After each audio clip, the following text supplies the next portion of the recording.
Vamos fechar os nossos olhos, falar com o Pai. Senhor, eu quero me dispor nas Tuas mãos, para que o Senhor possa ser voz nesse momento. Que nessa manhã a gente possa ser muito, muito edificado pelo Senhor, transformados, impactados. Que o Senhor possa ter liberdade em nosso meio para nos confrontar e falar com a gente, Pai, pessoalmente. Eu peço por isso, em nome de Jesus, amém. Abra sua Bíblia lá em Atos 17. Atos 17, a gente vai ler os versículos 26, 27 e 28 ao decorrer desse tempo agora. Então, você pode deixar ele aberto. Atos 17, 26. Ele fala assim. De um só fez ele todos os povos, para que povoassem a toda a terra, tendo determinados tempos anteriormente estabelecidos e os lugares exatos em que deveriam habitar. Vou repetir um pedaço ali. Tendo determinados tempos anteriormente estabelecidos e os lugares exatos em que deveriam habitar. Quando a gente olha para esse versículo, nos deixa muito claro que existe algo, existe uma partícula da nossa vida que está completamente nas mãos de Deus. Que eu e você não temos esse acesso, nós não podemos decidir, nós não podemos interferir nessa decisão. Eu nasci dia 7 de junho de 1990, e mesmo que eu quisesse nascer em outra data, eu não poderia. Você já parou para pensar por que você não é japonês? Por que você não é alemão, se você não é, né? Por que não nascemos na Idade Média? Por que a gente é brasileiro? Quando eu era pequenininha, minha mãe, ela tem um olho bem clarinho, assim, bem azulzinho. E minhas avós, eu tenho tios, primos. E coisa ruim parece que pega, né? Meu olho é escuro, não teve jeito. Meus irmãos têm olho escuro. E eu lembro de pequenininha assim, falava para minha mãe: eu muito quero ter olho azul. Por que você não me fez de olho azul? E chorava, e chorava. E minha mãe falou: minha filha, mas assim, Deus tem um plano com os teus olhinhos. Qual que é? Minha filha, se imagine você vai para uma tribo indígena que não pode ter olho azul e Deus está te mandando para lá, eles vão arrancar seu olho. Falei: ô Senhor, obrigado pelos meus olhos castanhos. Não é? A gente não para pensar muitas vezes, a gente não se localiza, a gente não dá valor às coisas que temos, aonde estamos. Eu tenho vários amigos que o sonho era ser americano. Nós conhecemos os Estados Unidos lá e realmente, né, eles sabem o que, né, sabem gostar de coisa boa.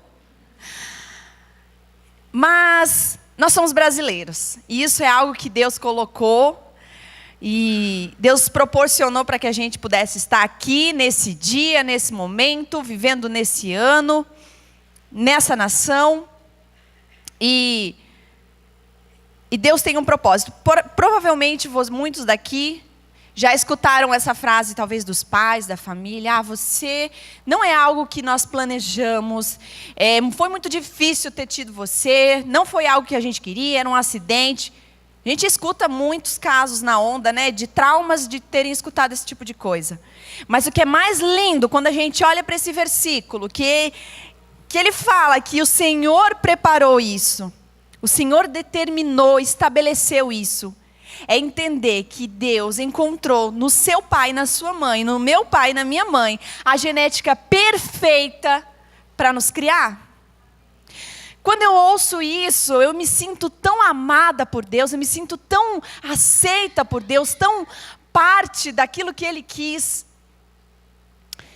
Então, isso está nas mãos de Deus. Eu e você não temos controle. Amém? Ok. Temos que já vir aquela famosa frase: aceita que dói menos. Começamos por aí. Mas existe algo que eu acho que Deus foi bem ousado em fazer isso, que Ele nos deu, Ele colocou em nossas mãos as nossas 24 horas. Alguém aqui tem menos que 24 horas? Legal, então estamos falando todo mundo aqui. O Senhor, todos os dias de manhã, Ele, conforme a gente acorda, Ele coloca nas nossas mãos e fala, ó, tá aqui, esse é o tempo que você vai ter. Faça bom uso dele. E é uma responsabilidade muito, muito grande. Entender que nós estamos num contexto que o Senhor escolheu, mas que é nossa responsabilidade ter algo na mão que é o nosso tempo. Eu sou uma pessoa que gosto muito de usar o meu tempo. Eu gosto de chegar à noite, sabe, deitar na cama, cansada, com dor de cabeça, de tanto usar. Quem gosta de dormir cansado, assim, deitar que é uma pedra? Legal, isso é bom. Sabe assim, acordar de manhã cedo, tomar um cafezão, ir para a academia, voltar. Eu tenho 2 pequenos, o Joshua e o Zion, de 7 e 6 anos. Não, é que tem um que vai fazer 6 final do ano e um vai fazer 8. Falei tudo errado.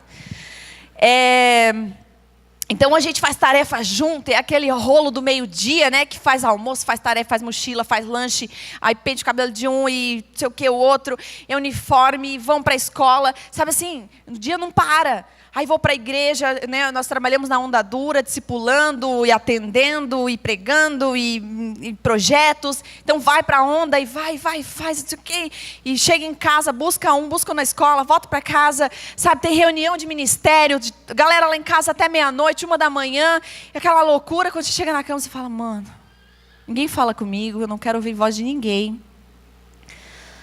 Você vai dormir cansado, sabe? Produtivo, seu dia produtivo. E eu sou uma pessoa também, quem me conhece sabe que eu gosto de fazer coisas novas. Na Onda, vários dos ministérios que eu comecei, fui eu que fui agregando pessoas, fui ajudando, fui pensando, fui elaborando. Deus me usa muito dessa forma. Então, eu estou sempre fazendo uma coisa nova. E ao longo do meu ministério, da minha caminhada, nesse negócio de agregar as pessoas, porque eu acho que todo mundo gosta disso também, então eu vou chamando e vou... E aí eu ouvi muito uma frase muito famosa, não sei se vocês ouvem isso, principalmente quem é líder ouve muito isso, que é, poxa, não tenho tempo. E ao longo da minha história eu descobri que tempo, na verdade, é uma questão de prioridade. E não uma questão de tempo, propriamente dito. Eu quero contar o exemplo de uma pessoa que infartou por sedentarismo, por não fazer exercício físico, por comer mal, por dormir mal. Ele infartou, sobreviveu, graças a Deus. Eu dou uma chance para você me responder o que é que essa pessoa vai fazer assim que ela sair do hospital. Aqui, ó, 5 da manhã, tá ele lá correndo. Tá frio, tá correndo, tá calor, tá correndo. Essa pessoa, me responda, ganhou mais tempo? Não. Ela mudou suas prioridades. Eu tinha uma professora na faculdade, eu sou formada em pedagogia. Tem algum pedagogo aqui? Nós vamos mudar o mundo, hein, galera? Amém. Tudo começa pela educação, né? E... O que eu ia falar? Da faculdade. Aí, eu tinha uma professora muito, muito rígida, professora de filosofia. Nossa, ela era extremamente metódica, brava, rígida, enfim, tudo isso. E aí, ela falava assim, a gente estudava à noite, aí chegava no final da aula, ela falava assim, então, galera, passem no Xerox e peguem o presente que eu deixei lá para vocês e amanhã, até meio-dia, o resumo no meu e-mail. A gente já ia assim, né? Andando para trás, para o Xerox. Já imaginava o que ia chegar. Chegava lá aquele calhamaço de texto, de coisa que a gente tinha que resumir. E aí, claro, né? Todo mundo tem sua vida. Voltar para a sala, professora, pelo amor de Deus, eu tenho filho, eu tenho não sei o quê, eu trabalho, eu começo agora cedo e lá, e aquela coisa toda. Ela falava a frase que todo professor gosta. Qual que é? O que você faz? Meia-noite. No caso, resumo, né, galera? E então, é muito interessante a gente pensar que o tempo, na verdade, somos nós que fazemos. O que a gente faz com o nosso dia, o que a gente quer fazer, os planos que nós temos, depende somente de nós e não do tempo. Uma boa métrica, uma boa régua para você, para mim e para você, observar quais são as coisas que nós valorizamos, é fazer um exercício que é assim. Pare para pensar no que é que você dá tempo. O que você doa seu tempo? No que você mais gasta seu tempo? É com o seu filho, estudando a Bíblia, lendo com ele? É tendo um tempo de oração, de profunda oração, de tempo de intimidade, de qualidade com Deus? É desgastando lendo a Bíblia? Mas sabe o que às vezes me choca muito, e a gente não percebe o que a gente está fazendo? É o tal do Instagram. Porque a gente passa horas e horas, sem perceber, arrastando o dedo. Eu descobri que tem um aplicativo, eu ainda não me aderi a ele, porque eu estou tentando me esforçar sem ele, viciado é fogo, né? Mas ele se chama, acho que é Moment o nome dele. E a ideia do aplicativo é assim: você adiciona os aplicativos que você quer então dar o tempo. Então, por exemplo, eu quero só 10 minutos de Instagram, WhatsApp e tal. Quando você liga, ele começa a cronometrar, deu o tempo, ele bloqueia e é isso aí. É para mim e para você, né, irmão? É uma coisa triste, mas a gente tem que usar também as coisas que estão disponíveis. Porque a gente acaba valorizando tanto isso. Na verdade, a gente acaba percebendo que a gente valoriza pelo tempo que a gente passa. Isso é muito, muito duro. Se você fazer uma reflexão do seu dia, no que é que você tem gasto o seu tempo? Sendo o que for, é isso que você valoriza. Você tem dormido demais? Você tem passado seu tempo na igreja? Com ministérios? Apacentando, liderando? Discipulando? E o texto continua. Atos 17, agora a gente vai ler o 27. Fala assim: Deus fez isso para que os homens o buscassem e talvez tateando pudessem encontrá-lo, embora não esteja longe de cada um de nós. Para que o quê? Os homens pudessem buscar e talvez tateando pudessem encontrá-lo. Esse versículo, ele fala do quê? Ele fala de intencionalidade. Ele fala de esforço, ele fala de buscar, ele fala de ir atrás, ele fala de correr atrás. Sabe, ele fala de você sair de onde você está, de sair do que você está fazendo e ir procurar a Deus. Existe uma coisa que é muito interessante nos nossos dias, que nós encontramos nas igrejas, na onda dura, seja onde a gente vai, na nossa família, a gente encontra pessoas que conhecem a Jesus muito bem. Conhece o que ele faz, conhece o poder dele, sabe de tudo que acontece, sabe de toda a história, mas simplesmente não vive Jesus. Olha essa reportagem que eu estava lendo da revista Isto É. É uma reportagem da pesquisa de orçamento familiar do IBGE. Fala assim: revelaram que os evangélicos que já nasceram na fé, ok? Então, os evangélicos que nasceram na fé e que não permaneceram com vínculos a crenças, saltaram em 6 anos de 0,7 para 2,9. Os evangélicos que nasceram na fé e não permaneceram com vínculo a crenças.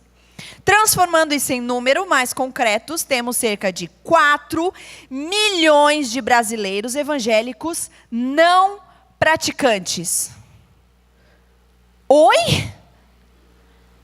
Agora, evangélicos não praticantes faz parte de um item do IBGE? Eu não sei qual é o sentimento que passa em você, o que é que você sente ao ouvir isso, mas eu sinto vergonha. Como pode nós acreditarmos em algo, conhecermos e não praticar? Mas eu acredito também que isso é um mal do nosso século, isso é um mal da nossa era. Porque a gente sabe que ficar no Instagram não é saudável, e o que a gente faz? Pratica. A gente sabe que fazer exercício físico é bom, e a gente faz o quê? Não pratica.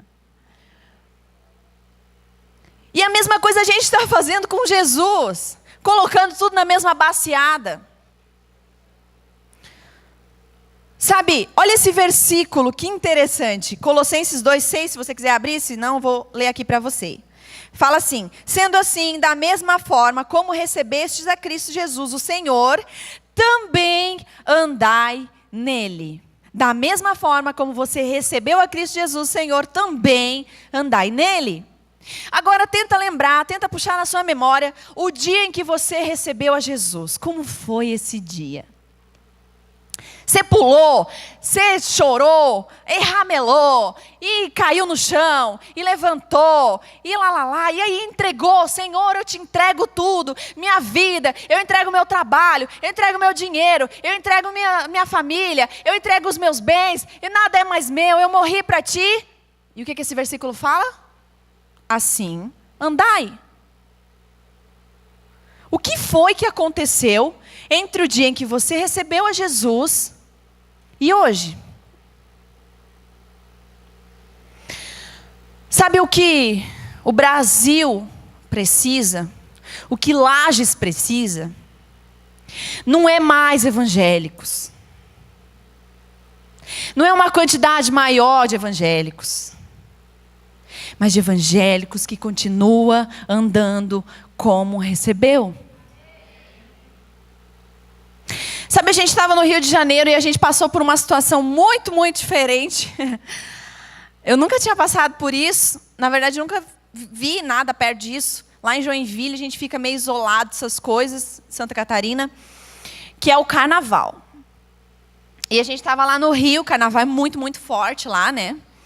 E nossa, a gente foi almoçar e aí a gente acabou caindo no meio de um bloco de carnaval. Foi sinistro, foi muito engraçado. Mas teve uma hora muito tensa que a galera começou a bater no carro, esfregava as coisas deles no carro. Sim, foi um fuá, assim, foi muito difícil aquele momento. Eu suava frio, eu falei: meu Deus, é hoje. E eu comecei a olhar aquele povo com aquelas roupas. Era homem vestido de mulher. Era mulher vestida de diabo. Eram umas coisas. Eu fiquei olhando aquilo ali, eu falei: gente, se a gente pudesse fazer...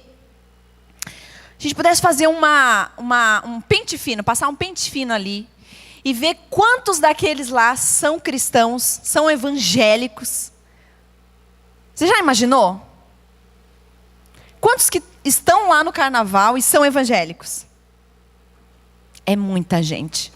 Então isso prova que não é a quantidade de evangélicos que muda o Brasil.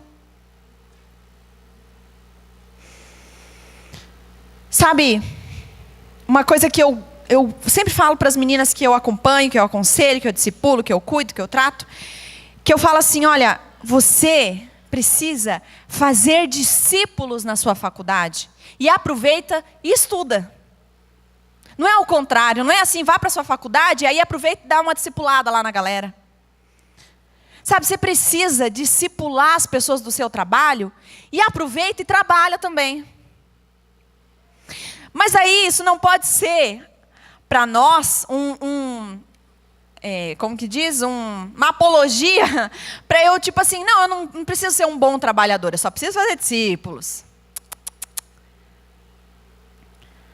Sabe, muita gente fala assim: vem para Jesus e as coisas vão se tornar mais fáceis, mais lindo. Eu não sei que Jesus tabajara é esse aí, que não é o que eu conheço, não.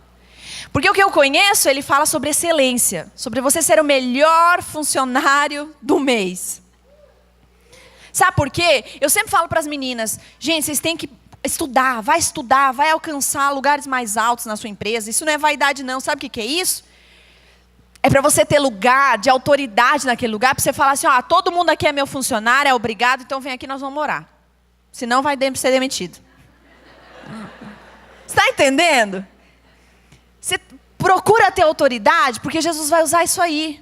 Sabe, é você ir para a faculdade, ser a melhor estudante, melhor universitário daquele lugar, para que as pessoas possam olhar para você e falar, e observar e te destacar no meio daquele povo. E com certeza eles vão encontrar Jesus. Sabe, não é ser coisa ruim, gente chata, tentando orar pelas pessoas, não tira nem nota boa. Está entendendo? Então, o que eu estou te falando é que quando você vai para Jesus, tem trabalho dobrado. E isso é bom demais. Sabe, é bom demais ser usado pelo Senhor. O que a igreja no Brasil precisa entender é que nós precisamos sair dessa cultura, no mau sentido da palavra, essa cultura gospel. Se CD gospel, é tudo gospel, não sei o que gospel, é roupa gospel. Esses dias eu estava vendo que tem agora, lançaram uma calça jeans gospel. O que é isso? Como será isso? Eu não quis nem ver. Vai que é a minha.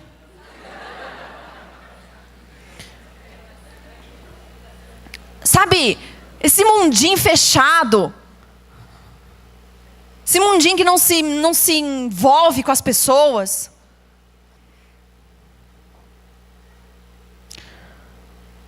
Segundo Timóteo 1:9 fala assim: mas suporte comigo os sofrimentos pelo Evangelho, segundo o poder de Deus, que nos salvou e nos chamou para uma santa vocação. Ele fala de duas práticas: salvação e chamado. Muita gente quer o que? Ser salva. Oh, Senhor, obrigado pelo poder da salvação. Obrigado, Senhor. Eu só fui salva, acabou por aí. Não, peraí. Segundo o poder de Deus que nos salvou e nos chamou para uma santa vocação. Não é assim, quando me derem uma oportunidade, eu falo de Jesus. Sabe, o dia que eu estiver lá, no meio do carnaval, chegar alguém no meio assim, lá, e falar para mim assim, olha, me fala de Jesus. Ah, amigo, não vai rolar. Isso não vai acontecer. Não é assim, quando eu estiver lá na faculdade, né, sentado, estudando, alguém levanta e fala, fala, profeta. Não vai acontecer. Sabe, nós precisamos aprender a ser intencionais. Intencionais com esse tempo que o Senhor nos deu. Lembra? O Senhor nos colocou em um contexto exato, estabelecido. Nos deu as nossas 24 horas. E o que nós precisamos é ser intencionais com esse tempo que a gente tem. Nós estivemos... esse ano nós estivemos lá nos Estados Unidos, ano passado, em outubro. Foi algo que o Senhor nos proporcionou, foi a primeira vez que a gente foi um presente de Deus para nós. E teve um lugar, um espaço que a gente foi em Atlanta, que é o memorial do Martin Luther King. Quem conhece a história de Martin Luther King? Gente, eu aconselho vocês a procurar o documentário dele, é muito, muito legal. E nós estávamos passando lá pelo memorial e vendo as coisas dele, tinha roupa, e tinha não sei o quê, e tinha a Bíblia. E aí eu perguntei pro Felipe, pro Lipão,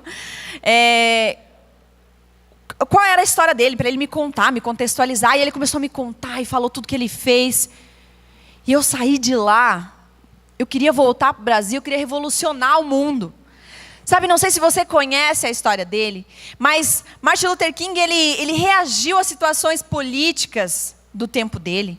Não só políticas, mas econômicas, principalmente social.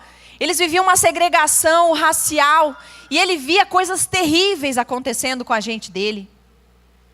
Onde negros eram estuprados, violentados. Onde eles eram extremamente agressivos, não podiam usar o mesmo banheiro em metrô. Né? Tinha várias situações. E Martin Luther King olhou para tudo aquilo, olhou para o contexto dele e simplesmente não permaneceu no mesmo lugar. Ele foi intencional. Ele via coisas terríveis. Quem vê coisas terríveis hoje? E o que é que nós temos feito? sendo mais um evangélico. Sabe, Martin Luther King, ele foi destacado no meio da gente dele. E ele se torna um ícone não para aquele povo só, mas também para os Estados Unidos e para o mundo inteiro. Ele era um pastor batista, mas ele entendeu que ele precisava fazer algo em reação a tudo aquilo, primeiramente por causa de Deus. Ele tinha que ser uma resposta a Deus. Sabe, viver uma vida intencional. Você tem sido um destaque na sua geração? Você tem sido um destaque aonde você está? Você tem uma mente intencional? De não deixar passar oportunidades, de fazer oportunidades. Tem um exercício que eu gosto de fazer, todo dia de manhã eu falo, Senhor, vamos lá, nós somos um time, nós somos um só, me usa hoje. Aonde eu for, me dê teus olhos espirituais, eu quero ver o que nós vamos fazer hoje. Eu quero pagar para ver o que nós vamos fazer hoje. E essa semana, eu tenho uma menina que eu discipulo, e ela está grávida, e a semana passada, e ela caiu um tombo em casa. E discipulado é assim, né, gente? Vocês acham que discipulado é só ler apostila junto, orar junto? Né? Não, é fazer compra de mercado, é separar a briga de casal de madrugada. É isso. E aí ela me ligou e falou, Lari, por favor, me busca aqui, me leva para o hospital e tal, e vamos lá comigo. Eu falei, beleza, né? 40 minutinhos, estou em casa de volta. Chegamos lá, era 2:30 da tarde, saí de lá, era quase 8 horas. Eu falei, não, Senhor, nossa, está de sacanagem. O que é que o Senhor quer comigo aqui? Perdendo tempo, passei o dia inteiro perdendo tempo aqui. E aí o Senhor me lembrou da oração que eu estava fazendo de manhã, de estar atento àquilo que o Senhor ia fazer. Aí eu falei, opa, então tá, beleza, vamos lá, vamos prestar atenção, né? Aí ela entrou para fazer os exames e tal, eu fiquei lá na sala de espera da maternidade, entrou uma menina chorando muito, assim, com o nariz bem vermelho. Olhei para a barriga dela, não tinha nada.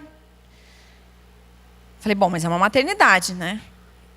Aí eu falei, eu acho que ela abortou. Aí eu falei, eu não vou lá incomodar a menina, né? Poxa, já está numa situação complicada, vou lá incomodar ela. Aí o Senhor falou, ó,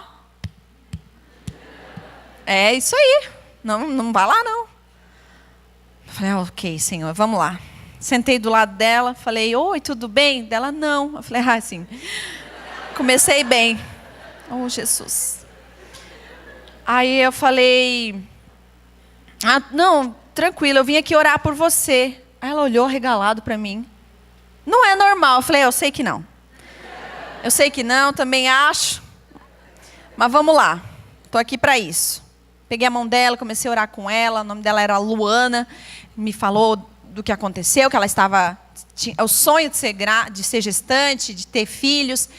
E aí ela descobriu há 4 dias que estava grávida e abortou, né? Tem um nome lá, né? Instantaneamente? Não, espontaneamente. Instantânea também, na mesma hora. E aí ela contou para mim e tal, e ela falou, poxa vida, eu estava seriamente pensando que ninguém me amava, que eu não veio ninguém da minha família, eles falaram que não tinham como vir. Nossa, você foi tão especial isso para mim. Me dá seu WhatsApp, quero conhecer você. Eu falei, ai Jesus, é isso. É para isso. Sabe, e aí me veio um senso de responsabilidade. Eu falei, ok, e se não fosse eu? Qual era o momento que essa menina ia se sentir amada? Sabe, é ser intencional, porque aonde a gente vai, nós podemos ser usados por Deus. Uma frase de Martin Luther King que eu gosto muito, que ele fala assim, que é bem famosa, você já deve conhecer, diz assim, quem não encontrou uma boa razão para morrer, não encontrou uma boa razão para viver. Sabe, se a sua vida se limita à sua rotina, suas vontades, seu lazer, o que você sonha, seu mundinho, então você não sabe ainda pelo qual motivo você vai morrer. E mais duro ainda, você ainda não descobriu o motivo pelo qual você está vivo.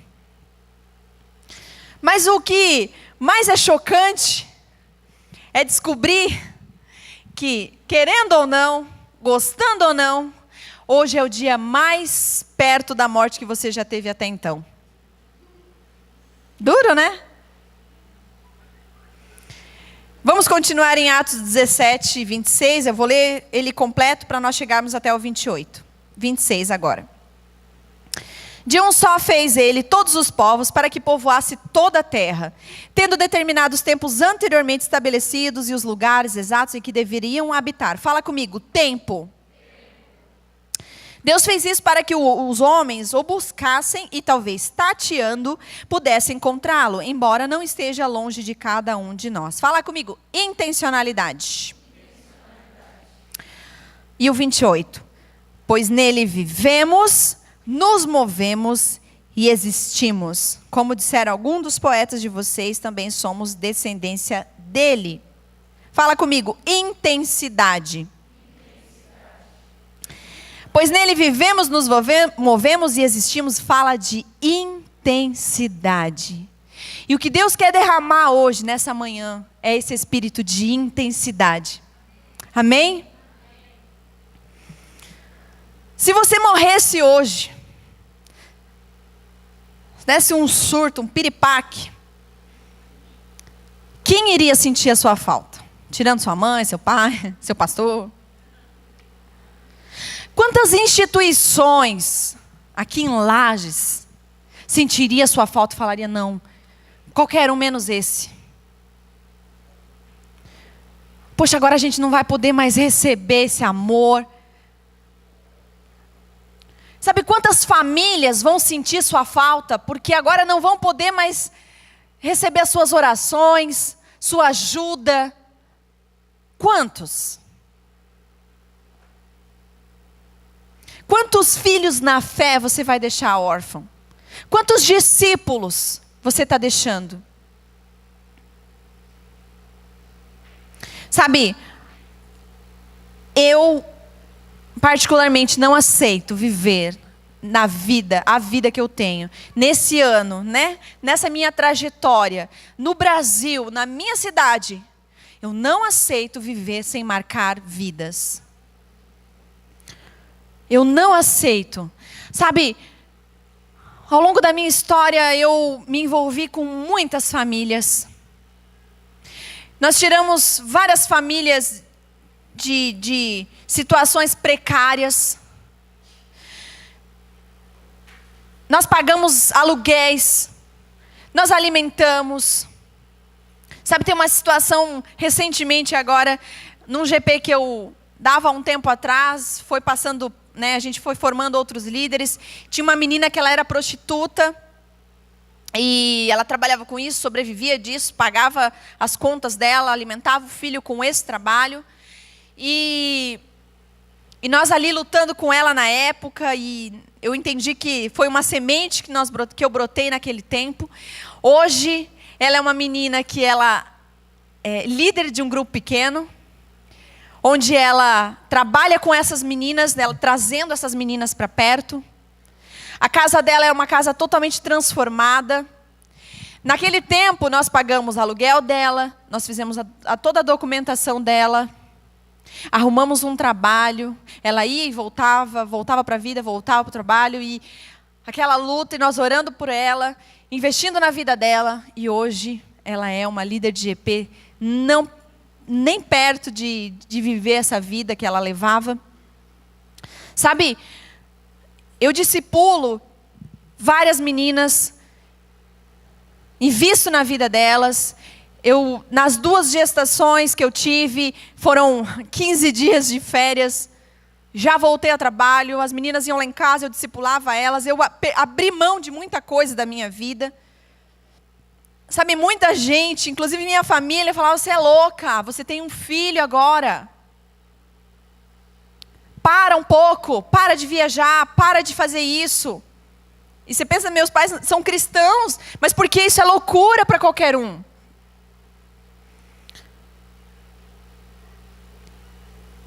Eu tenho um trabalho no Hospital São José, lá em Santa Catarina, meu trabalho é justamente isso. É investir na vida daquelas pessoas que estão lá. E E nós temos feito isso, e nós temos orado pelas pessoas, nós temos vendo cura espiritual. E tem sido muito especial, sabe? Toda a nossa história, toda a minha vida, toda a minha família está investida nisso. E eu tenho certeza que se eu morrer, eu vou deixar muita gente sentindo a minha falta. Porque eu não estou poupando a minha vida.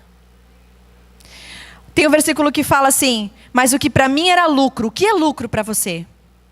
Passei a considerar perda por causa de Cristo. Mais do que isso, considero tudo como perda comparada à suprema grandeza do conhecimento de Jesus Cristo, meu Senhor, por cuja causa perdi todas as coisas. Eu as considero como esterco para poder ganhar a Cristo. O que te dá sentido para a vida não é um conjunto de conquistas, experiências, festas. É Jesus. É a causa de Cristo. O que eu preciso herdar? O que eu preciso para herdar a vida eterna? Nem todo aquele que me diz Senhor, Senhor, entrará no reino dos céus, mas somente aquele que faz a vontade de Deus que está no céu. Qual é a vontade de Deus para você? Você conhece? Queria que você abaixasse a cabeça, fechasse seus olhos.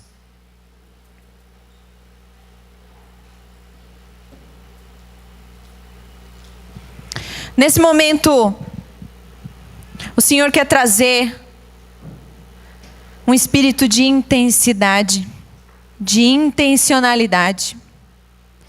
Ele te deu o tempo em suas mãos, algo tão precioso.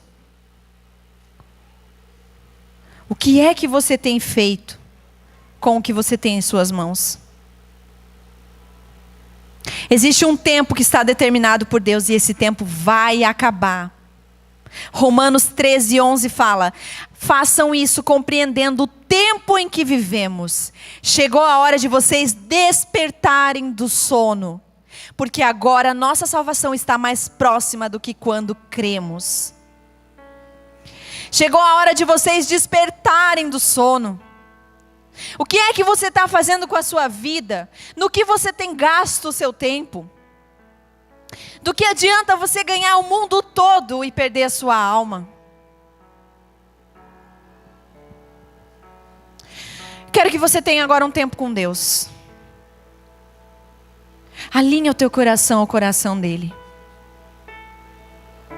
Olha para ele. Esse é um tempo de arrependimento. Esse é um tempo de arrependimento, não é remorso. Não é tipo, ai que droga, fiz isso, pois é, estou gastando meu tempo com isso. Ah, mas se tiver outra oportunidade vou fazer igual. Não. Se for isso, pode parar a tua oração, deixa quieto, abandona. Não foi para isso que nós estamos aqui. Esse é um tempo de arrependimento, de mudança de atitude, de metanoia. Fala com Deus.